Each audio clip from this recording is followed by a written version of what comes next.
So another childhood memory I have. Um, Spent a lot of time in Jasper, Indiana.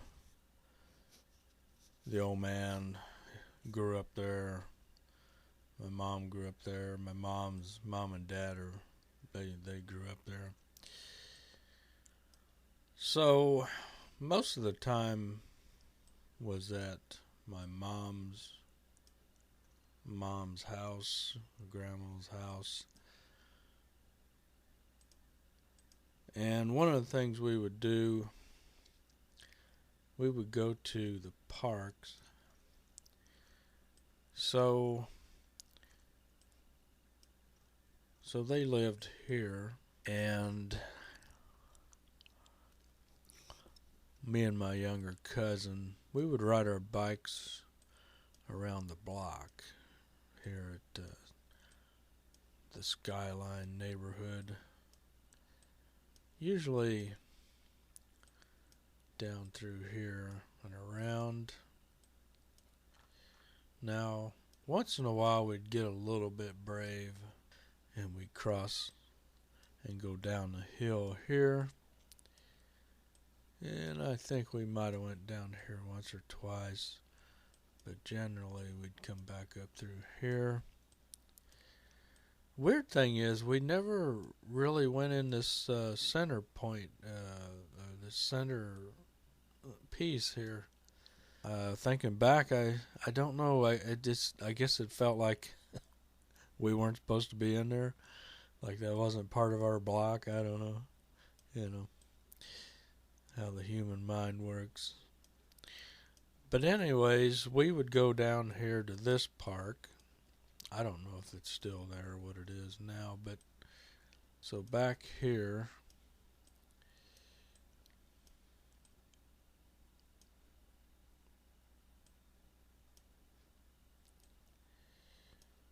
things have changed a lot as far as landscapes and buildings. I guess these houses were here. I don't really remember. But anyways, there was a park back here, and it was just kind of a basketball court and probably some swings or something.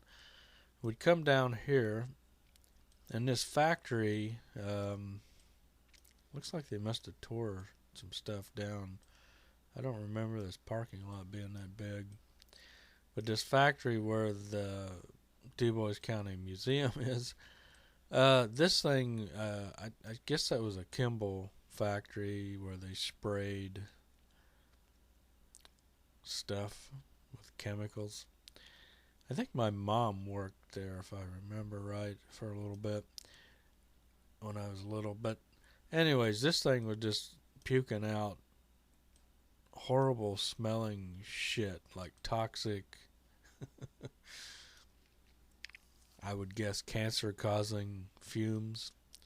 And you could smell it a lot when you got down the road down in here. But I'm sure it went all over the neighborhood, right? Anyways, there's the Skyline neighborhood. The keyholes, the golf course here. We never did fart around on that golf course. As kids, it's a wonder we weren't like, hey, let's goof around. We were like, we kind of stayed in our thing. I mean, we were told, yeah, you can go around the block, so we would. I kind of wish I had been maybe the kind of kid that would have been a little more boldly adventurous, but you can get in some trouble. Yeah. But anyways, down in here, you go down the highway, kind of going downtown. Now, I might be misremembering this, or things have changed a lot. I don't know. But you come down in here, there's St. Joe's Church. Now, again, we came down here once or twice. There was a little park down here, and I feel like it was here, like it was in this area. This looks like newer stuff. I don't know what that is. And then these look like all older houses, so that wouldn't have been it. And I don't see any other place where there would have been a park. So I feel like it might have been right here.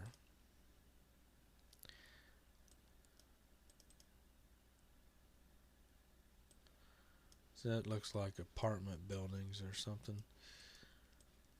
So I kind of feel like this might have been where the park was. I'm sure somebody might see this and know. Again, that's an older house, so I don't think that would be it. But I swear it was down in here someplace. Anyways, Edna, Grandma Edna, Grandma Wiggin, wherever it was, this park was, it had the gravel, that little creek gravel. And it didn't have a big build out. It wasn't like some parks where you got a bunch of stuff to climb on. It was a slide or two, some swing sets, and it was, not much to it. And Edna stayed sitting in the car, I guess down here on the road. Again, maybe I'm misremembering this, but we were the only kids there.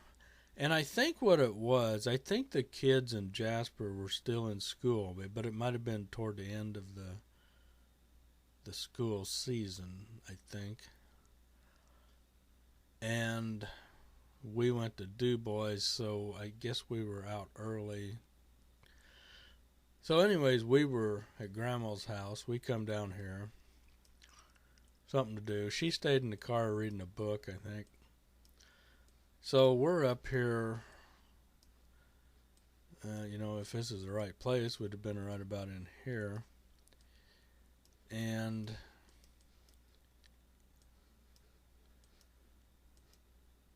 we were playing.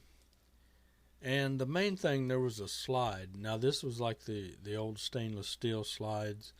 And on top of the slide, there was like a 3 or 4 foot long tunnel at the top, like a cover on a stagecoach. I don't see them anymore like that. I don't know why they don't make them that way, but we were running around, going up and down the slide, and we get up in the top of the slide, and we're just kind of hanging out there a little bit, sitting there. And along comes some school kids, some boys that were older than us. They were probably like 8th grade boys. And we were probably like 3rd and 5th grade. And they came walking across the road, I guess. And they're walking through. And we were up in that tunnel, a little covering. And we were, just hanging out up there and sitting there. And here come these group of boys. And I think it was like 6 or 7 boys. And it was one of those weird things, kind of like a movie, where you got one guy who's the leader, and everybody's following the leader, like he's the hot shot kid, and then he's got a little gang of groupies. It was sort of like that. So this one kid, he's walking along, and he's like, I'm hot shit, kind of Eddie Haskell type attitude or something like that. Anyways, he is walking in front of the slide, and he looks up and sees us sitting there. Well, we weren't from the neighborhood. I was technically from Jasper, but we moved when I was 2. Now we weren't from that school. And I don't know if that played a part in it, like, hey, who are these kids? They ain't from around here. I don't know what it was. Anyways, he looks up and sees us, and he's like, well, look what we got here. And he reaches down and gets a handful of that creek gravel. And the other boys did too, following the leader. and they start throwing that creek gravel up at us. They're out in front of the slide. I don't know, 15 feet or so, kind of at a bit of an angle, but more or less out in front. And they start shotgunning that creek gravel up in there as hard as they could and as fast as they could. I mean, it was coming on. And we didn't have, neither one of us wore glasses of any kind. And it was kind of like you had to be, guard yourself not to get hit in the eye. And it would come up in that tunnel, that covering, that fiberglass covering, and it would bounce around in there, like side to side, like it hit the side and then bounce. And it was noisy, and it was just coming on. And I was in front, and I turned my back to it and faced my cousin, and I kind of turned my back to it, and we were hunkering down and trying to shield our eyes. And I said to my cousin, I said, "It's getting a little bit rough, ain't it?" And he said, "Yeah, it is." And it was a weird thing, it's kind of like we were stuck. I mean, there wasn't anywhere to go except down, and going down meant really getting in the firing line of this creek gravel. We didn't have much cover at the top of that slide, but we didn't have any if we got off the slide. So we were a little bit stuck. We were just getting blasted. And imagine 6 or 7 boys, early teenage boys, scooping down, fast as they can. That's a lot of rock. So we were kind of stuck there, and just kind of had to take it. Well, all of a sudden, here come another boy who was probably in the 12th grade, and he was even big for a 12th grader, as I remember. He was a tall kid. And he seen this going on, I guess, from across the highway. And he came charging over there, and he got right on those boys and shut that down. And they didn't want nothing to do with him. He could have whooped all of them just by himself. And, well, Edna was down here in her car, and about the time the boy got him shut down, she was pretty, at least halfway there. She had looked over and seen this. I don't remember her hollering, but she was coming on to shut it down. But this older boy, he beat him to it. Beat her to it. So those boys started taking off. They took off before she even got really up there. Yeah, they didn't want anything to do with him. And then we kind of got down out of that slide, and he said, "You all right?" And then Grandma was talking to him a little bit, and she was like, "Who are them boys?"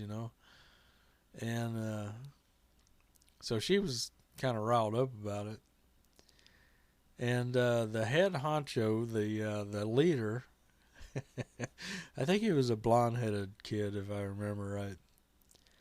The guy who was hot shit, who started it. He had on a jacket. I think it was a blue, like a school jacket, those shiny, thin jackets, and they usually have your name on the back of it, I never had one of those, but I wasn't into wearing the school stuff. So he walked away with the boys. They got the heck out of there pretty fast. And on the back of his jacket, it had the name True Love. And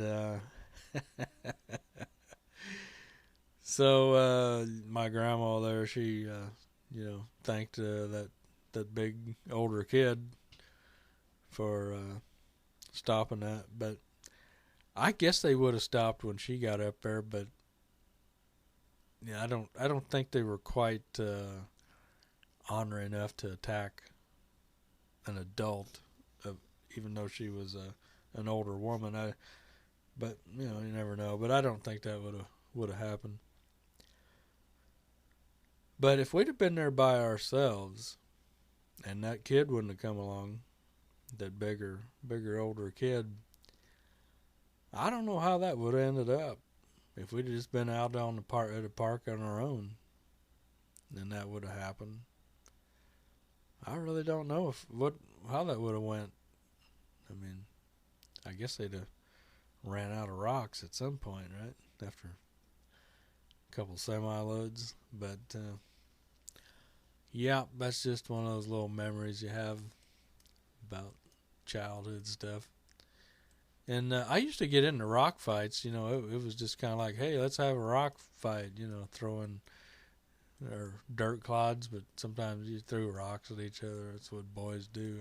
I don't recommend it, but that was that was an unfair fight, and we didn't agree to be a part of it.